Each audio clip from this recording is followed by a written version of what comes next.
রাসূল সাল্লাল্লাহু আলাইহি সাল্লাম যখন প্রাণীকে সৃষ্টি করলেন, সব প্রাণী মানুষজন পশু পাখি সৃষ্টি করার পরে লিখে দিলেন হায়াতাহা ও মাউতাহা ও রিজকাহা ও মাসায়েবাহা, লিখে দিলেন তার মরণ, লিখে দিলেন তার জীবন, লিখে দিলেন তার রুজি, লিখে দিলেন তার অসুখ বিসুখ। করোনা ভাইরাস, সেই দিন যদি করোনা ভাইরাস লিখা হয়ে থাকে পৃথিবী সৃষ্টির 50,000 বছর পূর্বে, আর আজকে যদি আপনি পাথরের মধ্যে লুকিয়ে থাকেন, তবু আপনাকে করোনা ধরবেই ধরবে। আর যদি সেই দিন না লেখা থাকে, তাহলে আজকে যার করোনা হয়েছে তার গায়ের উপর যদি উলট পালট করেন, তবু তার করোনা হবে না। যা আব্দুল্লাহর বক্তব্যের শেষ বাক্যে শুনছিলাম যে অনেক করোনার রোগীর খাদ্য ফেলা হচ্ছে, পাগল খাচ্ছে, কিন্তু করোনা তাকে ধরে না। অতএব কল্পনা মাত্র, কিছুই না। যাকে আমি 5 পয়সা সরিষা সমপরিমাণ দাম আমি কোনো সময় দিইনি। যখনই লকডাউন ঘোষণা দিয়ে এগুলো বলেছিল, সেদিনে আমি বলেছিলাম যদি করোনায় কাউকে আক্রান্ত করে থাকে, করোনা ধরে থাকে, আমি আব্দুর রাজ্জাক বিন ইউসুফ তার সাথে একসাথে খেতে প্রস্তুত আছি। যদি কেউ করোনায় মারা যায়, তাহলে আমি তার গোসল দিব, জানাজায় উপস্থিত থাকবো। এ কথা আমি সেই দিন বলেছি। এর সরিষা সমপরিমাণ দাম আমি আব্দুর রাজ্জাক দিনে ওই গতিতে এখনো আছি। দেহে যতক্ষণ পর্যন্ত শ্বাস থাকবে ততক্ষণ পর্যন্ত থাকবো ইনশাল্লাহ। এটাই চূড়ান্ত হিসাব, এরই নাম তাকদির। জাহেলিয়াতের যুগে, বন্যতার যুগে, বর্বরতার যুগে, অসভ্যতার যুগে নারীদের দাম দেওয়া হয়নি। তার এটা জাজল্য প্রমাণ। পিতা চিন্তা করত কি করি, আয়ুম সে কোহালাহনিন আমি আদুসহু ফিত তুরাব। এই অপমান অবস্থায়, চিন্তিত অবস্থায় মেয়েকে রেখে দিব না মাটিতে পুঁতে দিব? যদি মাটিতে পুঁতে দিই বালাই চলে গেল, আর যদি রেখে দিই তাহলে অপমান সুনিশ্চিত। মেয়ে বড় হলে বের হয়ে যাবে, মেয়ে বড় হলে যৌতুক লাগবে। যৌতুক বগুড়াতে বেশি লাগে, গাইবান্ধাতে লাগে, রংপুর, দিনাজপুর, লালমনিরহাট, নীলফামারী, কুড়িগ্রাম, পঞ্চগড়, ঠাকুরগাঁ এসব এলাকায় বেশি লাগে বলে আমার অবগতি। তবে চাঁপাইনবাবগঞ্জে লাগে, কিন্তু এরকম লাগে তা আমার জানা নাই। বহু কাপুরুষ এখানে বসে আছে যে বেটার কাউ যৌতুক নিয়েছে। লজ্জা হয় না বাপ বেটাকে? ভিক্ষা করে খাবেন। এই ছেলে, তোমরা বাপ বেটাকে তো আমি ভিক্ষা করে খেতে বলেছি। বেটা, তোমাকে আর তোমার বাপের আমি 5 পয়সা দাম দিই না। তোমার কাঁদলেই কি আর হাসলেই কি, তোমাকে খারাপ লাগলেই কি আর ভালো লাগলে কি? কাপুরুষের বাচ্চা, কাপুরুষ, তুমি যৌতুক নেবে কেন? তোমাকে আমি ভিক্ষা করে খাওয়ার জন্য পরামর্শ দিয়েছি, তবে আমি ভিক্ষা করে খেতে বলিনি। আমি বলেছি মানুষের বাড়িতে কাজ করে খেতে হবে, আমি বলেছি চকলেটের ব্যবসা করতে হবে, আমি বলেছি কাপড়ের ব্যবসা করতে হবে, আমি বলেছি কলা বিক্রি করে খেতে হবে, আমি বলেছি মানুষের বাড়িতে কাজ করে খেতে হবে। যৌতুক নিতে হবে কেন? 24 ঘন্টার মধ্যে যৌতুক ফেরত দিতে হবে। একজন লোক আমার কাছে এসেছে, সে ফারায়েজের ওপরে, জমি বন্টনের ওপরে করছে, পিএইচডি করছে। তো আমার কাছে এসেছে তথ্য নিতে। তথ্যর এক পর্যায়ে আমাকে বলছে আপনার আব্বা মারা গেছেন? তা আমি বললাম হ্যাঁ মারা গেছেন। তা আপনার জমি জায়গার খবর কি? আমি বললাম আমার বাপকে মাটি দিয়ে আসার পরে আগে জমি ভাগ করেছি, তারপরে খাওয়া দাওয়া। যদিও জমি আমি চিনি, আমার ছোট ভাই চিনি না। আমার ছোট ভাই বরিশাল মডেল কলেজের শিক্ষক, ও কিছু চিনেন, একটু চিনতে পারে, তেমন চিনে না। আমি চিনতাম, এখন ভুলে গেছি।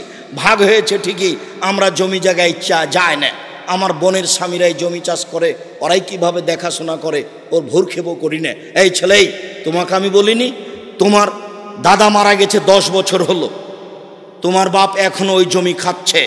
তোমাকে বলেছি যে তোমার দাদা মারা গেছে 10 বছর হলো, তোমার বাপ জমি সকালে নিবে আর তোমার ফুফু বিকেলে নিবে, এরকম না, একসাথে নিবে।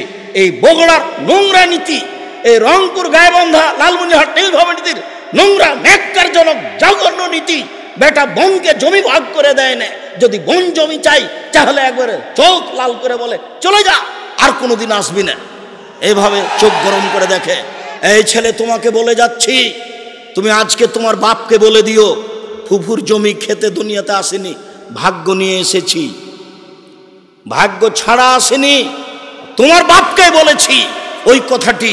আল্লাহ যেখানে বললেন বুঝেও বুঝি না, অন্তর আছে বুঝি না, দেখেও দেখি না, চক্ষু আছে দেখি না, শোনেও শুনি না, কান আছে শুনি না, দেখেও দেখে না ওরা, চক্ষু আছে দেখে না, শুনেও শুনে না ওরা, কান আছে শোনে না, জেনেও বুঝেও বুঝে না ওরা, অন্তর আছে বুঝে না। উলায়েকা কাল আনআম, তারা হচ্ছে পশু প্রাণীর মতো, তারা গরু ছাগলের মতো, তারা কুকুর শ্রীগালের মতো। বালু হওয়া জাল, বরং তার চেয়ে খারাপ। কুকুর শ্রীগালের চেয়ে খারাপ কে? বলেছি তোমার বাপ। তোমাকে খারাপ লেগেছে? আমি তোমার বাপকেই বলছি, তোমার বাপ কুকুর শ্রীগালের চেয়ে খারাপ। কেন? তোমার বাপ তোমার ফুফুকে জমি বের করে দেয়নি। বলে দিও আজকে বাড়িতে গিয়ে, আগে জমি ভাগ করতে হবে, তারপরে খাওয়া দাওয়া। ফুফুরাকে ডাকেন, আগে জমি ভাগ হবে, তারপরে কোনো কথা। ভাগ্য নিয়ে দুনিয়াতে এসেছি, ভাগ্য ছেড়ে আসেনি। ফুফুর জমি খেতে হবে এই জন্য পৃথিবীতে আসেনি। কাজ করে খেতে পারি, শেষ পর্যন্ত চকলেট বিক্রি করে খাবো। যদি চকলেট বিক্রির টাকা না থাকে, মানুষের বাড়িতে কাজ করে খাবো। মানুষের বাড়িতে যদি কাজ না পাই, তাহলে বগুড়া ট্রেন স্টেশনে যাব, সারাদিন মানুষের ব্যাগ ধরে গাড়িতে তুলে দেবো, সন্ধ্যা হতে হতে 300 টাকা হবে। এইটা হবে রুজির পথ। ফুফুর জমি খেয়ে পরকাল হারাতে রাজি নই। সেই কালের এই কাল আবার ফিরে এসেছে। মেয়ে জন্ম নিলেই পিতার মুখ কালো হয়ে যায়। মহান আল্লাহ বলেন, ওয়াইদাল মাউদাতু সুইলাত বিআইয়ি দামবিন কুতিলাত, সেদিন তাদেরকে জিজ্ঞাসা করা হবে, বলো তো ও মেয়ে, তোমাকে কোন অপরাধে হত্যা করা হয়েছে?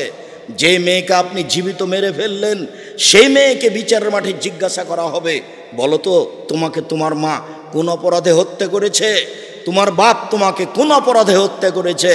তাহলে জাহেলিয়াতের যুগে, বন্যতার যুগে, বর্বরতার যুগে মেয়েদের কোনো মান মর্যাদা ছিল না, তাদেরকে মাটিতে পুঁতে দেওয়া হতো। এ কথা আল্লাহ বলছেন, এ কথা নবী বলছেন।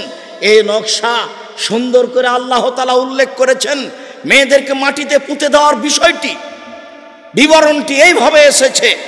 আগে বাপ গিয়ে মাঠে গর্ত খুঁড়ে এসেছে, এরপরে বাপ মাকে বলেছে যে তোমার মেয়েকে সুন্দর করে সাজিয়ে দাও। মা মেয়েকে সুন্দরী করে সাজিয়ে দিয়েছেন। এবারে সাজানো গোছানো সুন্দর মেয়েকে নিয়ে গিয়ে সুন্দরী মেয়েটাকে গর্তের পাশে দাঁড় করিয়ে বলছে, আম্মু নিচের দিকে দেখো তো আম্মু। তখন ওই মেয়ে নিচের দিকে লক্ষ্য করেছে। যেমনই বেখিয়াল মাসুম নিষ্পাপ মেয়ে গর্তের দিকে লক্ষ্য করেছে, বাপ পিছন দিক থেকে ধাক্কা মেরে ফেলে দিয়েছে। এবার ফেলে দিয়ে দুদিক থেকে মাটি চাপা দিতে শুরু করেছে, আব্বা আমাকে বাঁচান, আব্বু আমাকে বাঁচান, আব্বু আমাকে বাঁচান। নিষ্ঠুর নিষ্ঠুর পিতা লক্ষ্য করেনি, ওই অবস্থায় মেয়েকে মাটিতে পুঁতে দিয়েছে। আপনি কি মনে করছেন যে সেই লোকের মেয়ের উপরে মহব্বত ভালোবাসা ছিল না? ভালোবাসা নিশ্চিত ছিল। পরিস্থিতি এত জটিল, পরিস্থিতি এত কঠিন যে মেয়েকে ভালোবাসার মতো কোনো পরিস্থিতি ছিল না। তারই গায়ের রক্তে মাংসের মেয়ে, কথাই ঠিক।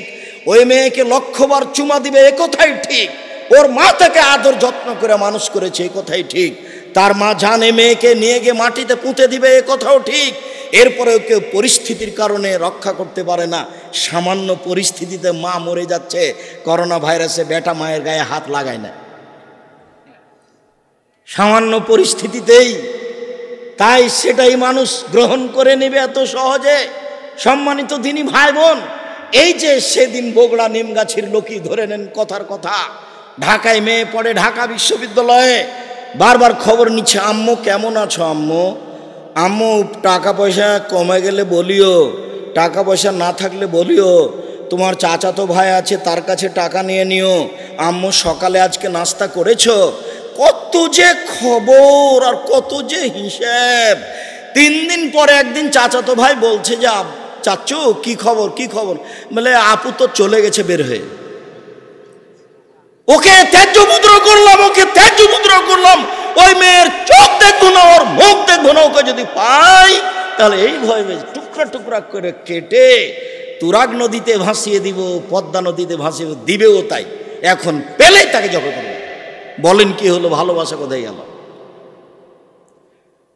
ভালোবাসা কোথায় গেল? এরই নাম পরিস্থিতি। সেই কালে মেয়েদের ভালোবাসা ছিল না এ কথা নয়, ভালোবাসা অগাধ ছিল, পরিস্থিতির সামনে টিকতে পারেনি।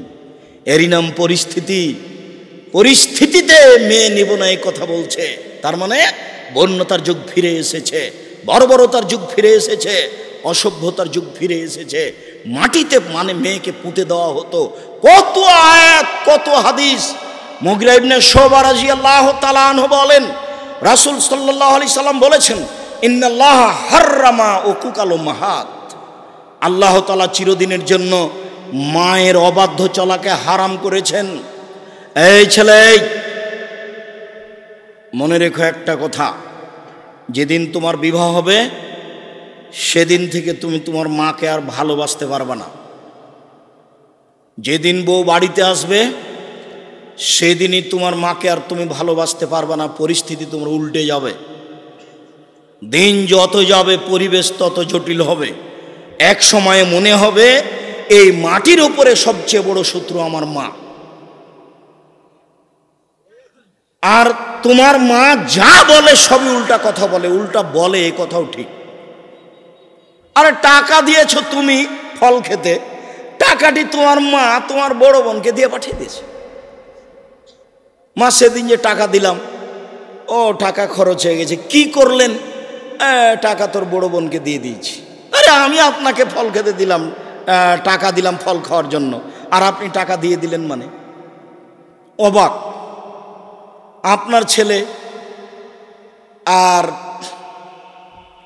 আপনার বড় ভাইয়ের বড় বোনের ছেলে এক জায়গাতে খেতে বসেছে, তো আপনার মা বড় মাছের টুকরা আপনার বোনের ছেলের পাতায় তুলে দিয়েছে। এইটা আপনার বউ দেখেছে। এইবার রাতে, হ্যাঁ তোমার মা এরকম, তোমার মা তোমার বোনের ছেলেকে ভালোবাসে, আমি রান্না করলাম কষ্ট করে, বড় মাছের টুকরাটা তোমার বোনের ছেলেকে দিয়ে দিল, আমি এগুলো সহ্য করতে পারি না। কত কি!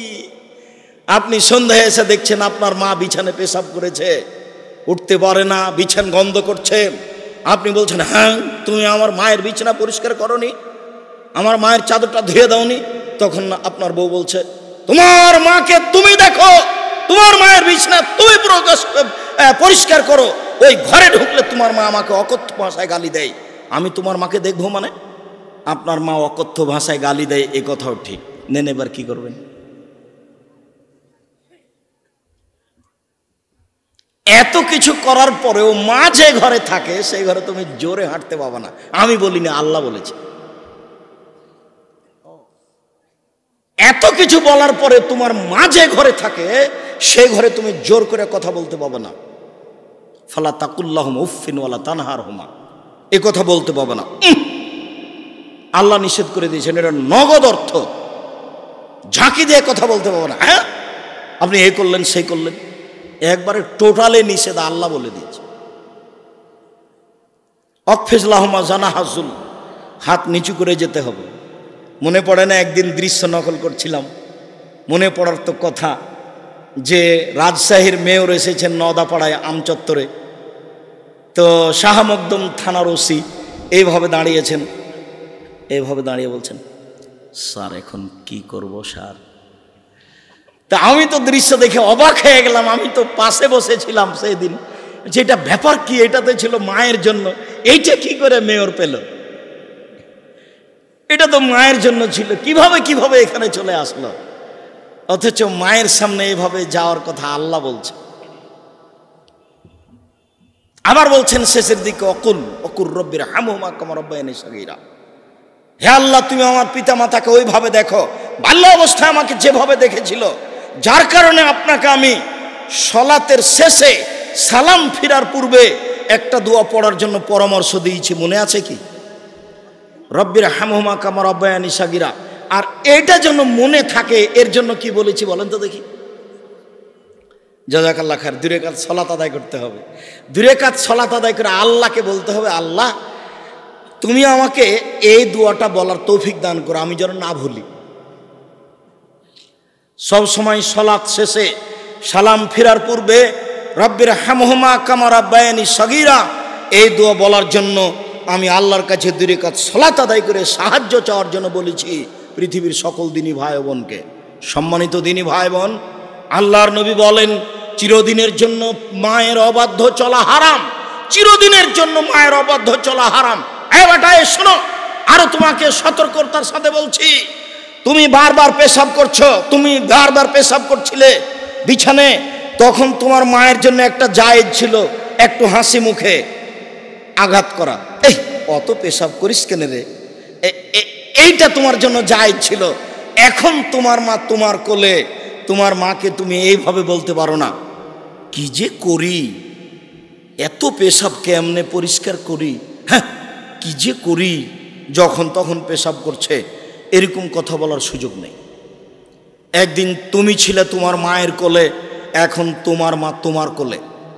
গোসল দেওয়া বা তুমি, কাপড় পরাবা তুমি, কাঁধে করে মেডিকেল নিয়ে যাবা তুমি, কাপড় পরিবর্তন করে দেবা তুমি, তোমার মায়ের সব কিছু তুমি করবা।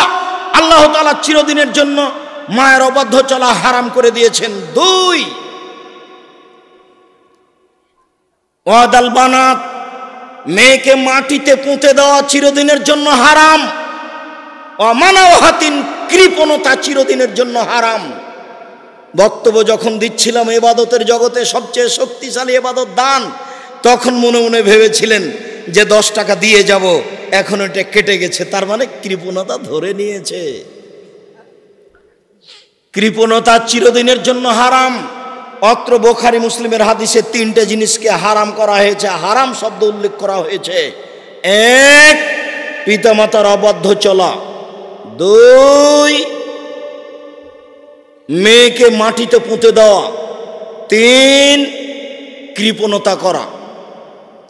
কায়েস ইবনে আসিম রাদিয়াল্লাহু তাআলা আনহু বলেন, আল্লাহর নবীর কাছে এসে, ইয়া রাসূলুল্লাহ, ইন্নী ওয়াদতু সামানিয়া বানাতিন লি, আমার 8টি মেয়েকে আমি নিজে হাতে মাটিতে পুঁতে দিয়েছি। ও তার 8টি মেয়েকে নিজে হাতে মাটিতে পুঁতে দিয়েছে। সম্মানিত দিনী ভাই বোন, বিবরণে বোঝা যায় জাহেলিয়াতের যুগে মেয়েদেরকে মাটিতে পুঁতে দেওয়া হতো। সংক্ষিপ্ত বিবরণে মেয়েদেরকে সমাজে দাম দেওয়া হতো না।